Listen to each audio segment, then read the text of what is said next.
are the Council of People's Organizations, the Caribbean Equality Project, the Korean American Family Services Center, the National Federation of Filipino American Associations, and Homecrest Community Services.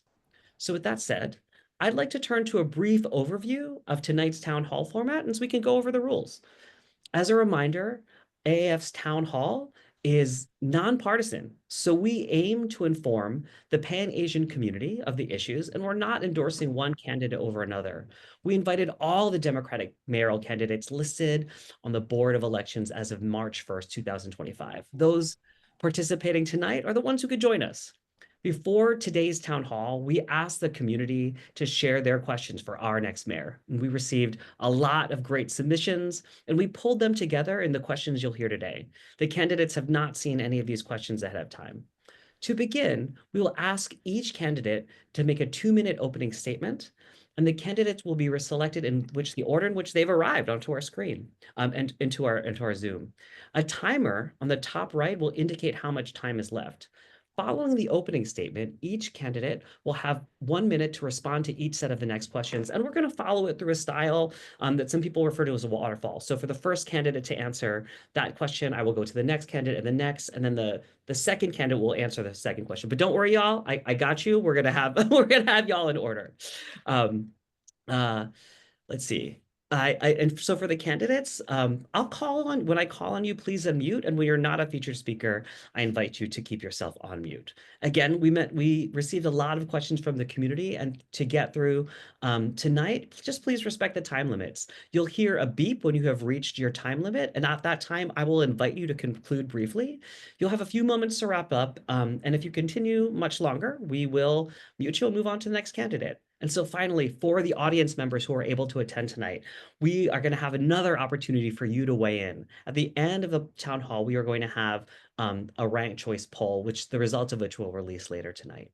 So with that said, I'm going to just turn to a little bit before I speak to the candidates. We're going to talk a little bit about the needs of the Asian American community. As I mentioned, there are over 1.5 million Asian Americans in New York City. We are at least 17% of the population, and we're the fastest growing. We are small business owners, healthcare workers, public servants, and your neighbors. And we help make New York the greatest city in the world. On the flip side, 1 in 3 Asians in New York City lives in low-income households, and we are twice as likely to live in poverty compared to white New Yorkers.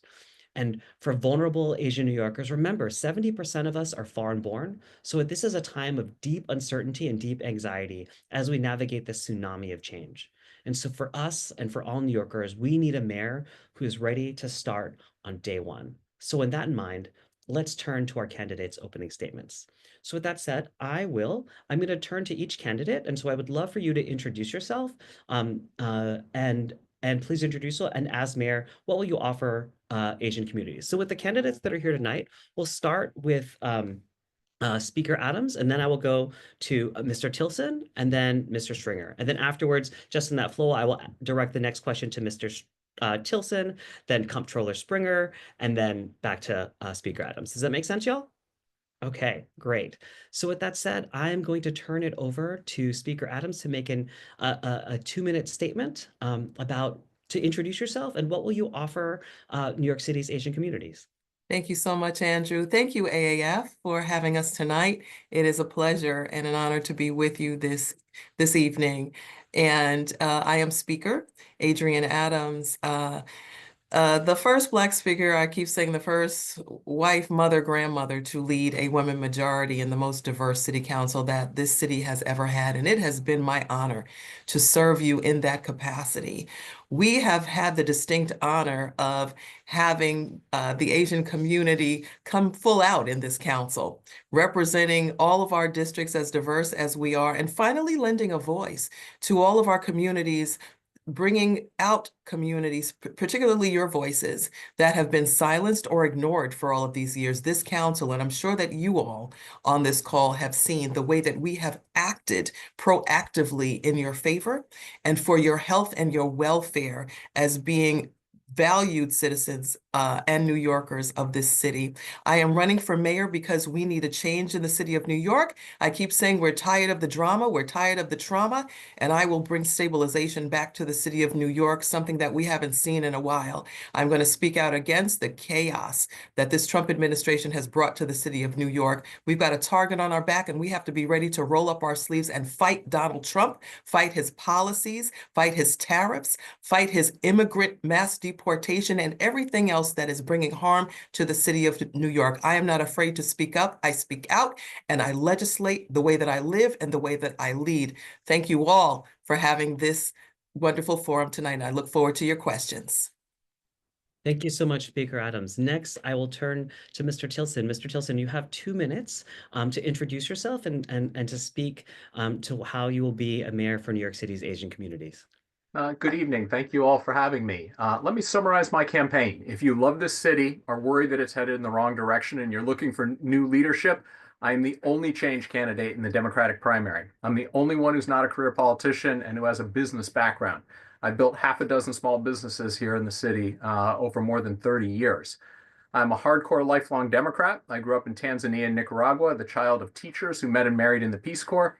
Throughout my life, I've been tackling big problems, fighting injustice, and trying to help people who are hurting. 35 years ago, my first job out of college was right here in the city, helping start Teach for America. When I graduated from business school 31 years ago, I co-founded and for 5 years ran an organization called the Initiative for Competitive Inner City, which helped mostly small minority-owned businesses grow and thrive. And I've served for more than 20 years on the board of KIPP charter schools. So I've been a champion of small businesses and quality schools my entire adult life. My wife and I have raised 3 daughters here in the city, and they're now back and building their lives here. But this story of a healthy city in which the next generation stays and thrives is becoming increasingly rare. You want proof? In less than 5 years, we've lost over 300,000 people, nearly 4% of our population. People are leaving because they can't pay their rent, they don't feel safe, they're not satisfied with a school system that's spending $40 billion, more than $43,000 a kid, yet nearly half our public school students can't read at even a basic level. But I don't want to be all gloom and doom. The good news is it's not too late. We have incredible people and assets, and we're by far the richest city in the world. Combined with high tax rates, that means we've got an enormous city budget of $115 billion, double that of any other city. The problem is, what are we getting for it? The city government is delivering widespread mediocrity, if not outright failure. Now, I wish I could blame Republicans for our decline, but I can't. We're a one-party city and state.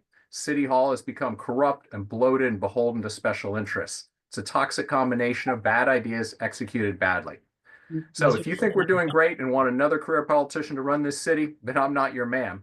But if you're fed up with how badly they're running this city and want real change, I'm the only change candidate in the race. So I hope you'll join me in the fight for greater prosperity. Yeah, we're going to move on. Thank you so much for your time. You'll have more opportunities to speak a little bit later. Next up, we have Comptroller Springer. Please introduce yourself to the audience and why you'd be the best mayor for Asian New Yorkers. Well, I think a lot of people know me because I know most of the organizations on this call tonight, this Zoom, who I've worked with over the years during my career in government.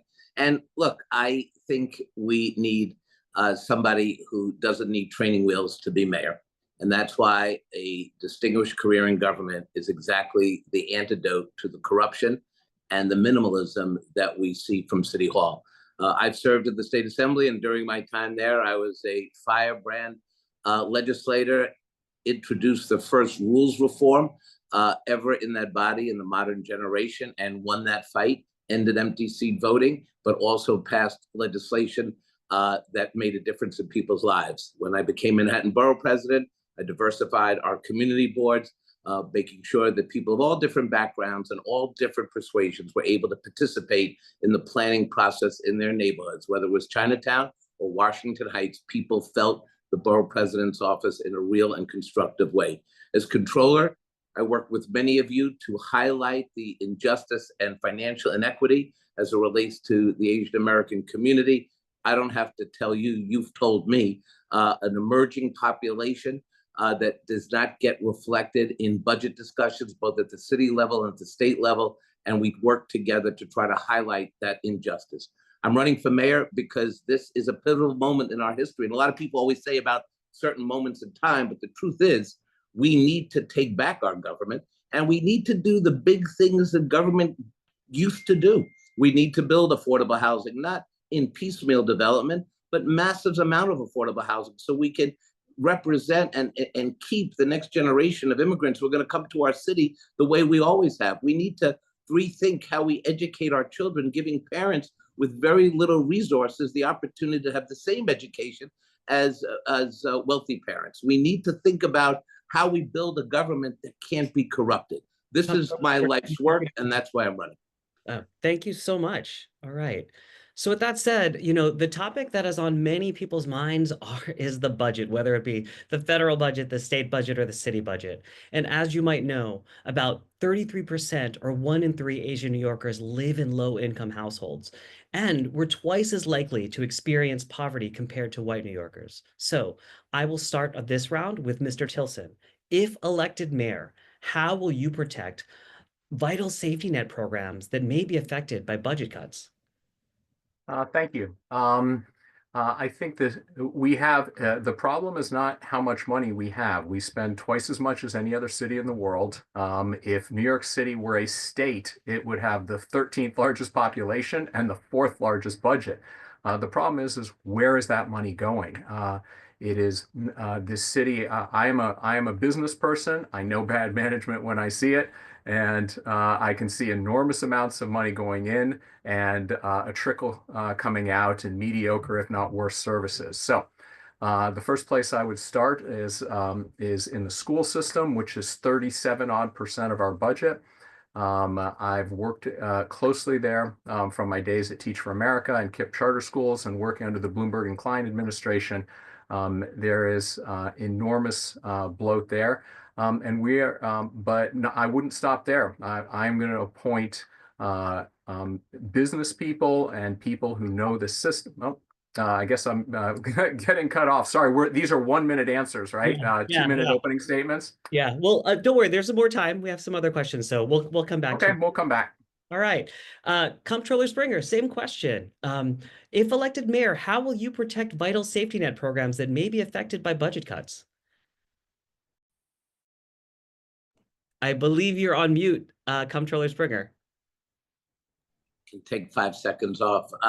Look, the mayor should be able to set an agenda that makes it clear that we don't budget to reduce the safety net, we enhance it and protect it. And that has been my life's work in the 30 years I've been in public office.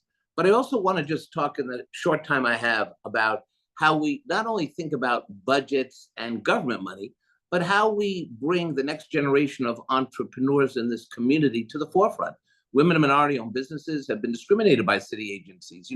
People get certified as an MWBE, women and minority-owned business, and then can't get contracts. When I was controller, I letter graded every city agency, gave them F's and C's and D's with the lack of progress in investing in our communities, our diverse communities. Because if we don't invest in our communities, then we can't create jobs. We can't hire people who reflect the interests of the community. I fought commissioners every single year on whether and how they were going to actually deliver in communities economically. And as controller, I saw that firsthand. Great. Thank you so much. All right, let's go back to Speaker Adams. If elected mayor, how will you protect vital safety net programs that may be affected by budget cuts? Yeah, thank you so much for the question. And I just want to say for the record that I am not a career politician.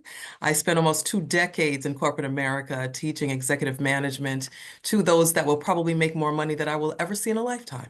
So I come into this from the private sector into the public sector, very happy to bring my great managerial skills with me into the office of the mayoralty as someone who will be astute in management on the other side of City Hall. So year after year, the mayor continues to slash funding and services for people in our AAPI communities, immigrant communities that rely on food and senior care and social services and education, as was mentioned. The city is really going through turbulent times. We have to pay attention to that. I don't think that we have had an administration that has done that so far, but I have been vocal in ensuring that our city will resist and fight back against harmful actions taken by budget cuts. I will continue to do that. I have been an advocate towards anti-hate, and I will move on because the time is up. Thank you. All right. And again, we have plenty of questions, so you'll have opportunities again to continue. All right. Next up, we're going to go back to Comptroller Springer, and you'll have 1 minute once again. And we're going to turn to actually an issue that's incredibly important to the AAPI community, which is anti-Asian violence and public safety. During COVID, New York City saw the most anti-Asian attacks nationwide. According to the Asian American Federation's latest brief, 65% of Asian New Yorkers said that they were still afraid of New York City's subway. Be that in mind, the mayor's office for the prevention of hate crimes also simultaneously cut funding in fiscal year 2026 budget for groups that address hate violence. So, Comptroller Springer, how will you, as the next mayor, address anti-Asian violence and improve public safety for all New Yorkers? Look, I think you know this. While Asian hate spiked during COVID, it was still very prevalent pre-COVID. And during my time in office, I made sure that when the community was attacked, we joined with the community to make sure that groups funding was protected, to make sure that we issued the same protocols of protections that made the community not just feel safe, but make the community safe. We have people who prey on the Asian community, throw people off subway stations. And we have to also listen to the call of the Asian community, which says, protect us. We need to make sure that we have enough police officers that can do the preventive work that keep our community safe. And at the same time, we have to address people who have serious mental illness that sometimes comes out in the form of hate speech or hate attacks. And we need to have a protocol and a funding stream to make sure that they can do no harm to others and do no harm to themselves. This city only works as if we're all together. All right. Thank you, Comptroller Springer. All right. We're going back to Speaker Adams. So the same question, how will you address anti-Asian violence and improve public safety for all New Yorkers? Yeah, this is something that is near and dear to me as one who stood in the cold when a young lady was pushed onto the subway tracks a couple of years ago and stood there and cried with our Asian community. You know, I formed the council's first ever task force to combat hate, to engage New Yorkers across New York City in the development of policies and initiatives to bring people together to combat hate and make communities safer. The city council, under my leadership, invested $5 million in council funding annually for community-based hate crimes prevention and response programs to protect New Yorkers and communities that disproportionately face hate violence. I also put in over $18 million in the interest of preventing hate crimes and hate violence. So this is something that I've been a part of, working with the Asian community on this for a number of years now, seeing that spike that the pandemic did so much harm is. I will continue as mayor to expand the funding and expand the work that we have already done in the council. Thank you so much. Mr. Tilson, the same question. How will you address anti-Asian violence and improve public safety for all New Yorkers? Yeah, I mean, I'll echo what my two colleagues said. I share their sentiments. I think hate crimes against Asian Americans, while down from the peak of the pandemic, are still up 10x from prior to the pandemic. So I will, for example, fully fund the New York City Commission on Human Rights to have more community liaisons. It's not just anti-Asian hate crimes, of course. The largest number is against anti-Semitic incidents these days. Generally speaking, I think actually crime is finally headed in the right direction under Commissioner Tisch. I've committed to asking her to stay on board if I'm elected mayor. And I think an important part of this is enforcing not just the major crimes, but the lower level crimes. We need about 10% more police officers, at least 3,000 more. I commit to that. I fully support the increase in police officers on the subways, and subway crime is down 18% this year. And three pieces of, I'll continue later. Okay, thank you so much, Mr. Tilson. All right. The next question, for which you all have a minute, we're going to be exploring the topic of mental health, and we'll start with Speaker Adams. As you know, many Asian New Yorkers struggle to get mental health care because of language, incredible stigma, and other cultural barriers. As mayor, how will you make accessing mental health care services easier for our communities? Well, we've already started with the mental health roadmap, finally, under our chair, Councilmember Linda Lee, first in 2023, to address existing challenges in the city's mental health landscape and strengthen the infrastructure and investments in mental health care landscape. We've used investments. We've taken the evidence-based solutions to improve mental health outcomes for New Yorkers. We've used community-based care, which is something that I think that the administration never really took a hard look at. The City Council has under my leadership. The legislation affiliated with the first part of the roadmap were passed in June and July of 2023, with an initial focus on increasing access to community-based preventative services and addressing the mental health workforce shortage. We've also stepped up for our veterans' mental health care as well, as second part of the roadmap, of course, released in November legislation to address the mental health needs of veterans, passed in December. Thank you. There's more on that, but I'll tell you later. Yeah, thank you, Speaker. Next up, on the issue of mental health, Mr. Tilson, as mayor, how will you make accessing mental health care services easier for our communities? Yeah, we definitely need to increase funding in this area. Since 1960 to today, the number of long-term psychiatric beds in New York State has declined from 95,000 to 3,500.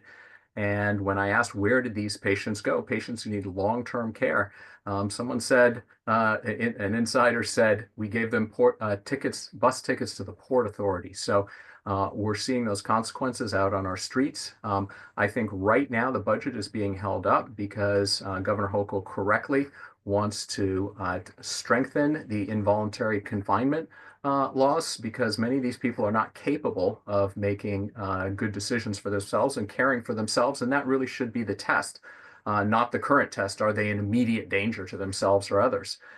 We've just saw two horrific incidents just in the past couple of days from people who clearly should have been involuntarily confined. So I strongly support that legislation, and I'm disappointed to see many of my fellow progressives are not. Yeah, thank you so much. Next up, we have Comptroller Springer once again. Stringer, as mayor, how will you make accessing mental health care services easier for our communities?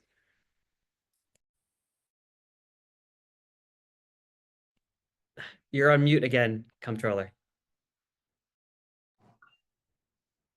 Well, I think we should sort of start by meeting people where they are in a real way. When I take my kids to school in the morning on the train, it's clear for everyone to see that there are people who are living out of shopping bags, sleeping in the seats, causing no harm to others most of the time, but really slowly dying in front of us. And the response of this administration has simply been unacceptable. I was really excited when Mayor Adams said, look, can we align policing with a mental health initiative? Can we actually go hand in hand and work with people below ground and above ground? And that didn't happen, but it must happen now. As mayor, I will launch the largest mental health initiative, working with our 11 public hospitals and also with various agencies to break down the silos. And look, here's the thing. You get someone out of the subway, they're having an episodic event, you put them on the street, maybe they go to a hospital. Most of the time they don't. They stay for 48 hours, then they're cut loose. No one knows where they are. No one knows where they're going. Whitney's right, probably at Penn Station or someplace, but that is not how a city like ours with a $114 billion budget should manage this crisis. Okay, great, thank you. All right, so now actually, I think for the folks that submitted questions, this next topic is perhaps the most important to them, and we're going to explore the topic of immigration. As you know, many Asian families in New York City are mixed status, and some don't feel safe sending their kids to school, going to the doctor, using social services, or even reporting crime. So this question will start off with Mr. Tilson. As the next mayor, how will you ensure New York City stays a sanctuary city that protects all immigrants? Yeah, I have been fighting Donald Trump and Trumpism with every fiber of my being for over 10 years. I strongly support the sanctuary city legislation that was passed under the Koch administration, I believe. I think our current mayor has become beholden to President Trump and his administration. disgracefully and should have been removed from office, frankly, for this reason, in order to stay out of jail. And I will stand strong against Trump and the reign of terror that he is unleashing, not just on criminals. If it were carefully targeted, I would support it. But I don't trust this administration one bit, and they've proven that. So I will stand strong against them and protect our immigrant communities. Thank you, Mr. Tilson. Comptroller Springer, you're back up. How will you ensure New York City stays a true sanctuary city that protects all immigrants? Oh, I was there for Trump 1 and stood many a day at 26 Federal Plaza where sons and daughters wondered if they would ever see their father again. I cannot imagine for the life of me if someone said I could send my child to school and that I could be picked up by ICE, or my kids could be picked up and never seen again. This is the worst of this administration. I'm going to use every experienced fiber I have in my body to uphold sanctuary cities and strategize about keeping our children and our families safe during America's darkest hour. But I also want to recognize that we have to be strategic. I've said for the city and the state, $500 million in the state, $500 million in the city budget, set it aside, put it in a lockbox. Speaker will tell me we can't do that legally in a lockbox, but we could set it aside so that we can replenish the funding. So when immigrant rights groups have their funding cut, federal funding cut, we can replenish. We have to do this because we have to get us whole in time for the special election when we take back Congress. I know how to do this work as mayor. thank you. Speaker Adams, same question. How will you ensure New York City stays a sanctuary city that protects all immigrants? Well, you know, Andrew, this has been a question that continues to come up. The mayor continues to blame me and the city council for actually living up to our sanctuary city status. And that is something that we are not going to give up, particularly with a mayor that's cowering in the corner and cozying up to Donald Trump. Look, New York City sanctuary laws are sound economic and public safety policy that benefit all New Yorkers. And I've defended them as speaker. I will defend them as the first woman mayor to hold this role. The evidence absolutely shows that they make our city safer and stronger economically. I'm going to continue as mayor to support them, just as every previous mayor, aside from this one, Republicans and Democrats did before this particular mayor. I am going to defend our city's businesses and communities from downturn caused by fear of extreme federal immigration actions that have hurt them. And I will continue to let the law be the law. The laws already allow collaborations with ICE for those convicted of serious crimes consistent with the United States Constitution. As mayor, I will uphold that law. Right. I will say, y'all, that this is actually a two-part question, though. I'm going to get to the second part, so you have a little bit more time. So as you might know, as immigration policy is changing on nearly a daily basis, many members of our community have a lot of trouble accessing legal advice because of the cost, or honestly, because things are changing so quickly, not knowing where to start. So we'll start off again with Mr. Tilson. So how will you, as mayor, expand the growing need for immigration legal services in our city? I strongly support making legal services available to immigrants. I'm not familiar, honestly, with the details of how it's currently funded, so I won't comment further. Great.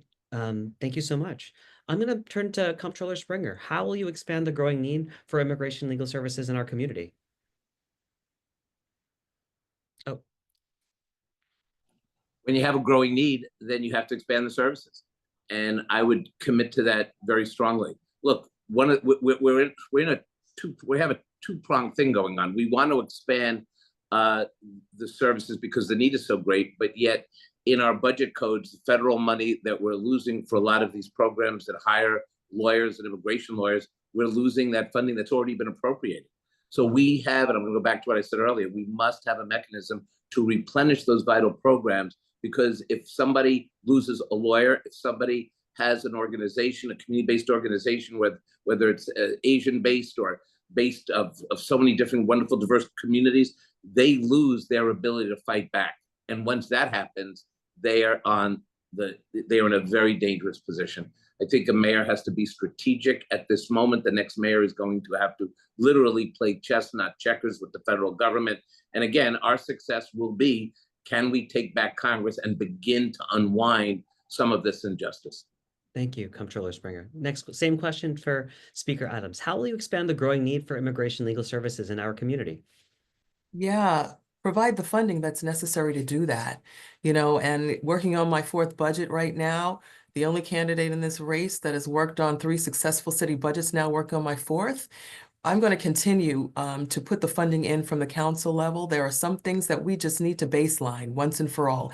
We are in a new day. So where the council has always protected baselining for certain organizations, certain funding, certain pots, we're now going to have to take a look at things very, very differently because of this chaotic Trump administration now coming after New Yorkers, after our immigrant communities as forcefully as they are.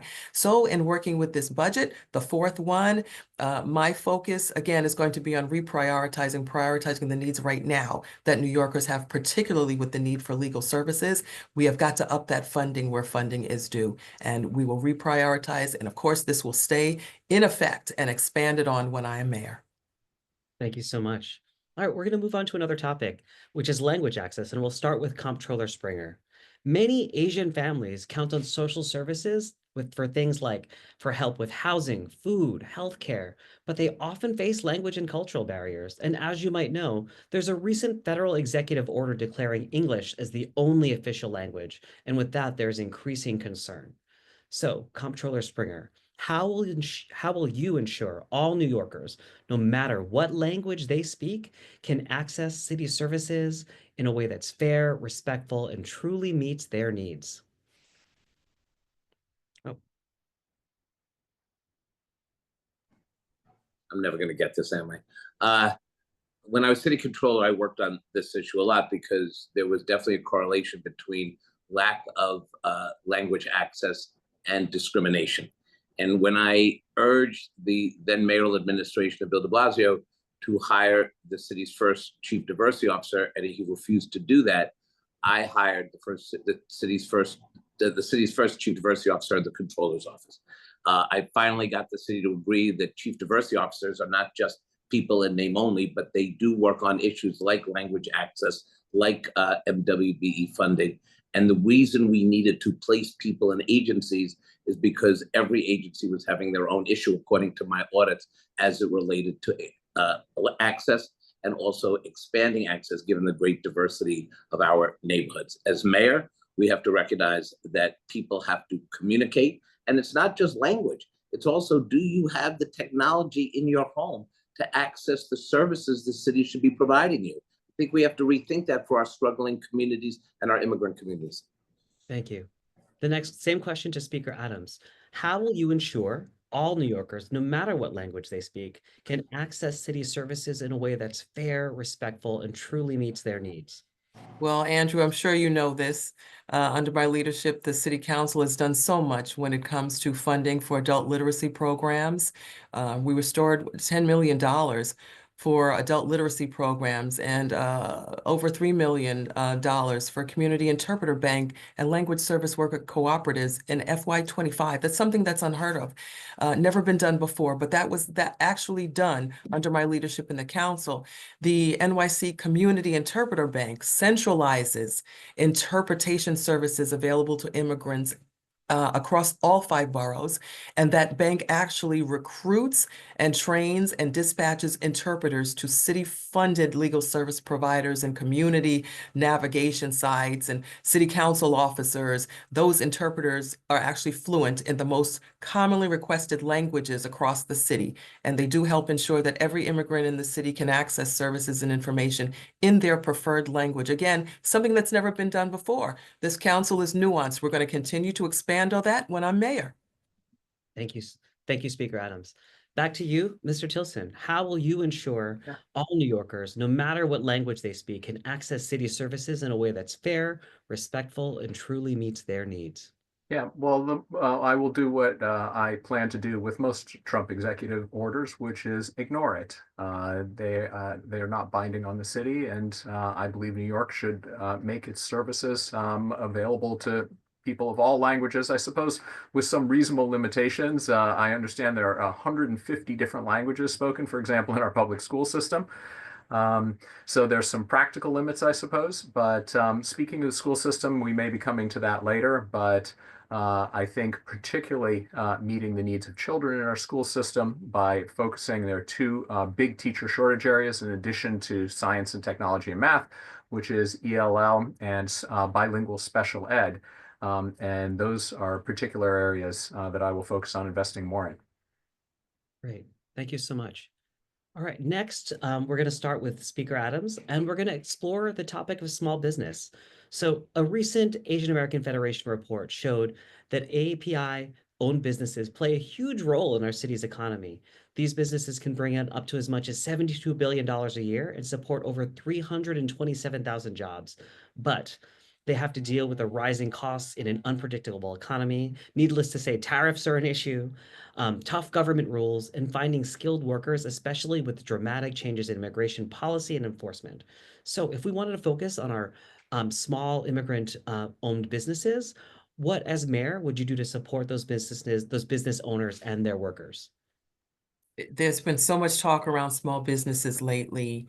And once again, we have to listen to our small businesses. We've come through so much with this pandemic. Now we're bouncing back, thankfully so. But we've got the Trump administration now to consider in our growth. We have to consider an administration that is coming at us with both barrels. Look, small businesses need grants. They need funding, they need support from our chambers of commerce, who I think are excellent folks that we can lean on, that have been excellent sources, resources for our small businesses. As mayor, I'm going to be making sure that those small business resources are funded, are fortified for those small businesses. We have to plug in, and this will be an inclusive administration. I need to hear from the small businesses as well. We've got to stop doing business in silos and bring those voices that need the administration to do what it is that they depend on the administration to do, to be the voices in that room. And as mayor, I will include those voices in the room to fortify SBS as well, that I don't think does nearly enough as they can in the city of New York. But again, as mayor, the leadership will be different because I will be able to have much more flexibility and ability to do the right thing. Thank you so much. The same question to Mr. Tilson. What would you do to support small immigrant business owners and their workers? Well, I've been a small business owner myself for 30 plus years, a half dozen different businesses. And I think there is nothing more important than growing New York City's economy. We are an economic powerhouse. We're 5% of US GDP. But when I talk to businesses large and small, the most common comment I hear actually is the following: they treat us like the enemy in whatever area that they are dealing with the city government. I hear it often from restaurants when the health inspector comes, and it's very important to get that A grade. And instead of having a proactive and productive conversation, it's more the business owner feels like they're playing gotcha. When they're dealing with community boards, when they need permitting, everything just takes so long. And so the most important thing I'm going to do in my administration is appoint pro-business people in all of the key departments with a #1 mission of making New York City the #1 city in the world for small businesses. Great. Thank you so much. All right. The same question to Comptroller Springer. What would you do to support small immigrant business owners and their workers? Well, look, my Save Main Street plan cuts right to the issues that impact small business, especially businesses that will rely on, are centered in our immigrant communities. First, we got to get off their back. Fines and fees that are punitive when startup businesses are getting their sea legs is no longer a strategy that works. The old strategy was, who cares what we do to a small business because we'll just get another one. Well, that's not true today. We see the vacant stores in every borough. So when we have to think about that. Second, we also have to look at regulations that are just posing hurdles for a small business to survive. Three, we do have to work with our small businesses to recognize that it's not just people, business traffic on the street, but it's also how we work with the digital community in the apps to get them the business that they need. But a lot of small businesses that are just starting out don't either have the resources or the technical know-how to do that. I think we have to really reform how we look at small businesses. The agency that runs small business basically thinks about this the same way they did 20, 30, 40 years ago. And obviously with technology, with different ways people are purchasing goods and services, we have to rethink this and help our small businesses who don't have capital and resources. Thank you. Thank you, Comptroller Springer. All right. Living in New York City, the next topic is one that is not a surprise to many folks at all, and that's housing. So we'll start off with Mr. Tilson here. What are your specific initiatives to increase the number of affordable housing units in the city and to address the perpetual rent increases? Oh, you're on mute. Thank you. I'm going to call that pulling a Scott. It is absolutely shocking in this city, but on the other hand, not at all surprising that while rents nationwide have been declining for 20 consecutive months, here in New York, already the highest, they're still going up. And it's simple supply and demand. People want to live here, but we have made it almost impossible to build new housing and even to maintain our existing housing stock. So I am going to be focused on tripling, if not quadrupling, the rate of construction of new housing, and not just affordable housing. We need housing up and down the spectrum. And unlike what I hear from the other candidates, which are all focused on what the city government's going to do, is I recognize that it's got to be the private sector. We need to make New York City an attractive place, both to build new housing and maintain our existing housing stock. And to do that, we've got to significantly increase city of yes, which was sort of 10% of what we need.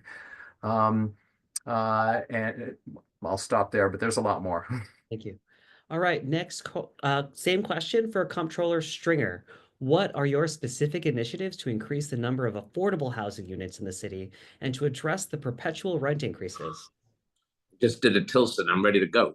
Look, I want to give you a proposal in the minute that I have. And I want us to stop being minimalist in our thinking on housing. Right now, a developer says, I want to build luxury housing and I'll give you 20% affordable. It turns out it's really not affordable. It's unaffordable. Affordable housing, the game gets played back and forth during the Euler process. And now we fall in hundreds and hundreds of thousands of units behind where we need to be. That's why City of Yes got born. But look, why can't we take our vacant land that the city owns, 1,000 parcels of land? I did 2 audits of this when I was controller. I couldn't believe that this was in our inventory. Rather than give it to people who are only going to build luxury, let's give it to the next generation of developers and not-for-profits that'll build affordable housing. Yes, I'll use the word low-income housing for the people who need it the most. That is what government should be doing, and we can do it because I started my political life as an advocate to save the Mitchell-Lama housing program when it was in danger of collapsing. And now I think we got to bring back Mitchell-Lama too. Thank you so much. Speaker Adams, same question. What are your specific initiatives to increase the number of affordable housing units in the city to address the perpetual rent increases? Yeah, I don't think it's any secret that we've come through, as Mr. Tilson said, the City of Yes, we've come through that successfully. More needs to be done with regard to the City of Yes. City Council calls it the City for All because we were able to take a proposal that would have never passed the council, and we were able to reconstruct that proposal so that it would pass the City Council. Hence, those few numbers went down, but it's an excess and it's an amazing feat. So, as Speaker, I have approved over 120,000 units of housing. To make New York affordable, we need more housing and direct support to help economically diverse families. As Scott said, Mitchell-Lama should be at the top of the list to do this. So where we need for people to stay in Mitchell-Lama, we need to grow Mitchell-Lama. We also need for people in NYCHA housing to stay there and to thrive there, to have places that they want to live and not places that they want to run away from it. And as mayor, I'm going to expand once again on both accelerating housing projects and extending subsidized housing initiatives as well. Okay. We have time for about 2 more questions. So I'm going to bring this one back to Comptroller Stringer. And We need to talk about elders. The older adult population in New York City is projected to grow 20% of the population today to 25% by 2040. Yet the Department of Aging currently sees less than 1% of the city's budget. As the next mayor, what will your administration do to protect older adult programs and ensure that they receive the support they need to age with dignity?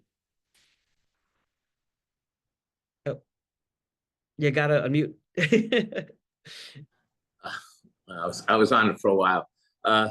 Look, I'll be the first to tell you that I am the only retiree running for mayor. So this is near and dear to me. And I believe very strongly that there's so much that we have to think about when a senior and older New Yorker starts to reach those years. So there's a couple of things that we have to do. One, as we just saw in the tariff fight with Trump, the people who are getting hit the hardest are the people without pensions, the people who were told to play by the rules, build up 401ks, and now they see that being decimated at the moment that they have to retire. We're going to have to do a lot of finance work to help people through this moment, and it starts with helping our vulnerable seniors. Second, we also have to recognize that seniors are living differently in New York City today. That's why they're here. We have to continue to engage them and make sure that they have a vibrant life, not just in the senior centers, but in the kind of programming that is so critical, that makes a difference in their lives. And I also want to make sure that we have an opportunity to also help them live in housing that is safe for them, given the technology, and to protect people. Thank you so much. Same question.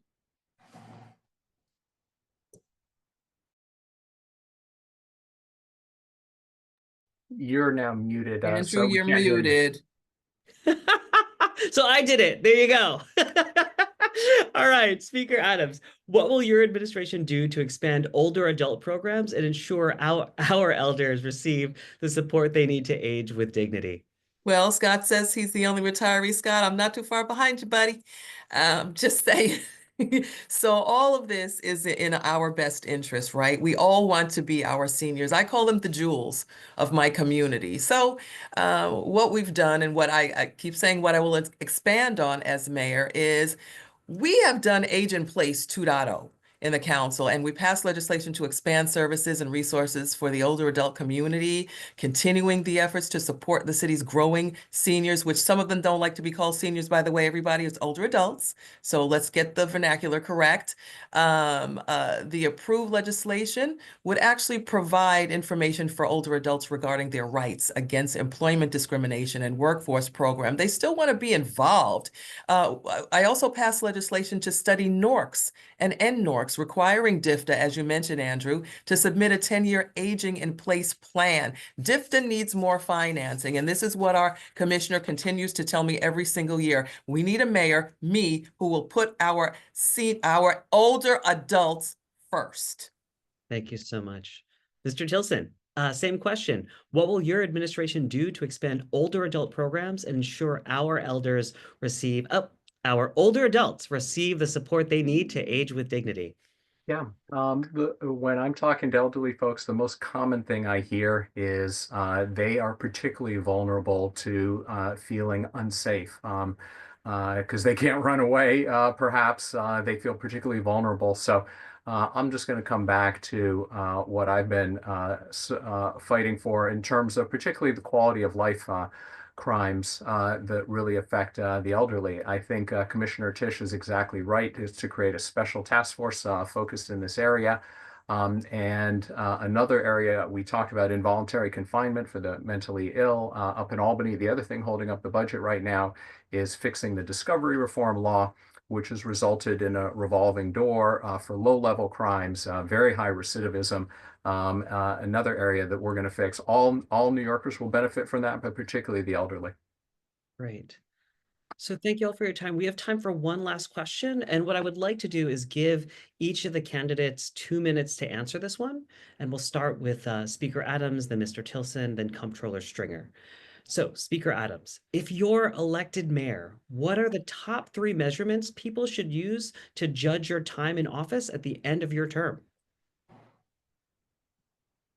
Those sound like priority priorities to me, so I'll just kind of shift that around for priority's sake. And I believe that, for the most part, everybody that is running for mayor pretty much has the same priorities in mind. So I'm going to put that out there anyway. So it's going to be public safety, it's going to be housing, and it's going to be education. And public safety by the way of making sure that New York's finest, New York's bravest really do have the resources that they need, that the city is actually helping instead of just watching what they're doing. We have 2,400 vacancies in the NYPD right now between uniformed and non-uniformed workers. And we need to fortify that by filling those vacancies. We also need to make sure that police officers are doing the work that they were trained to do. They don't want to be mental health experts. They don't want to be social workers. So we need to take them out of the social work and mental health business. They are there to make sure that crime is prevented before it ever happens. There to be about that business. We need to move those officers who are in uniform out of those civilian jobs, and we need to put them back on the beat where they belong. So we need to fortify that, and we need to pay them what they are worth. We are losing officers because we can't retain them on the payment systems that we have right now in the NYPD. So we need to fortify the NYPD.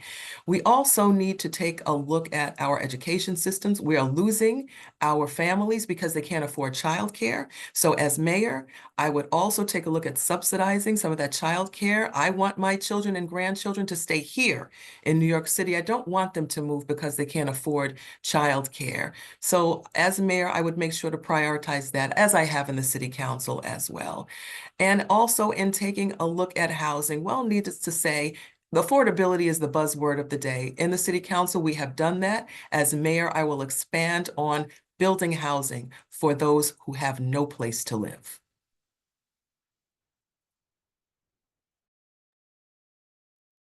You're pulling a Scott again. I assume you're pushing it over to me, Andrew? Yes, it's to you, Mr. Tilson. If you are elected mayor, Sure. the top 3 measurements people should use to judge your time in office at the end of your term. Thank you for your patience. Sure. I'm going to go quickly because I'm not sure I can limit it to 3, but I will try. But most importantly, economic growth. That is what provides the tax base. And we spend too much time talking about how to spend our tax dollars and not enough time thinking about, okay, what's the economic growth that provides that tax base? I think we can grow our GDP in this city by 50% in the next 10 years. That's a little over 4% compounded.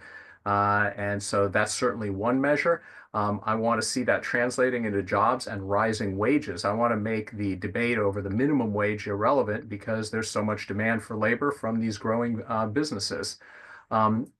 Regarding housing, it's not simply building housing, but I want to see rents coming down. Austin, Texas in 2021 saw a 25% increase in its in rents, and the city leapt into action in a way that it should be embarrassing to all of us in New York, slashed zoning regulations, allowed construction of smaller houses on lots, increased height limitations. They increased their housing supply by 15% in 2 years.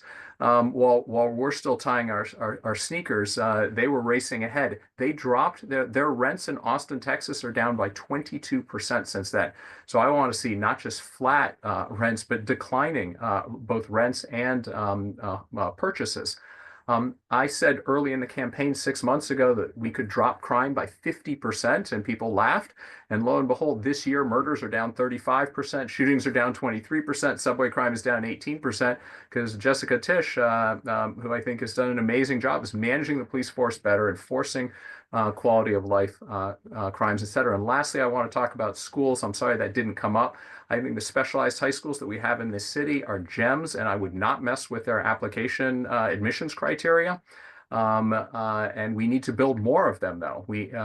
All schools should be as excellent as those schools. Lastly, I want to raise the cap on the number of charter schools so we can have more of those excellent schools as well. Right. Thank you so much to all of our candidates. We really appreciate your time.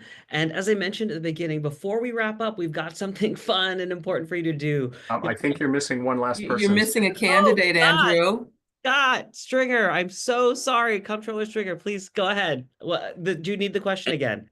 And you can do it for the audience, but Andrew, what's happening, man? Yeah, no, it's If you're elected mayor, Thank you, Whitney, three Speaker measurements. Adams, for the save. Yeah. All right, let's do it, man. Okay. Yeah. If you're elected mayor, what are the top 3 measurements people should use to judge your time in office at the end of your term? So this is how I've approached the offices I've had, especially borough president and city controller, where I've managed an office of 750 people and managed a pension fund of excess of $250 billion. And I'd be the first to tell you that candidates who run for mayor, they don't go to school for this job. It comes from the heart and it comes from the mind. But the real success of a mayor, an executive, is the people you bring in government with you. You got to build capacity. So when we as candidates talk about building 1 million affordable housing or 1 million units of housing, or we talk about building the transportation network, the truth is those are campaign promises that we should be held to. But you have to also sort of get beyond, well, how are they going to do it? And what I think I bring to this office is incredible experience, taking on hard fights, doing the gritty work that actually helped transform the city in its best days. And because I was the chief auditor of this city, I know these agencies like the back of my hand. I held them accountable for 8 years. And I think those are legitimate qualifiers to be mayor of New York City. But you can't just be a qualified executive. I agree with you. You need to have priorities and an agenda. And I want very much to build the next generation of housing. I want to do what LaGuardia did and what other mayors like Lindsay did with Mitchell-Lama. I want to make sure that we can transform our education system. I've got 2 kids in the public school. I've got kids skin in the game. I see the problems. I see it firsthand, not as an elected official, but as a parent living it right now. And that's why we do have to make sure there are specialized schools. Eric Adams promised that. People were settled on his belief that he could get that done, and nothing happened. We need to make sure we have our specialized schools for kids that excel. And we also have to make sure that we have plans and after school and tutoring for the kids who are struggling, the kids who won't make it unless they get a little push from us.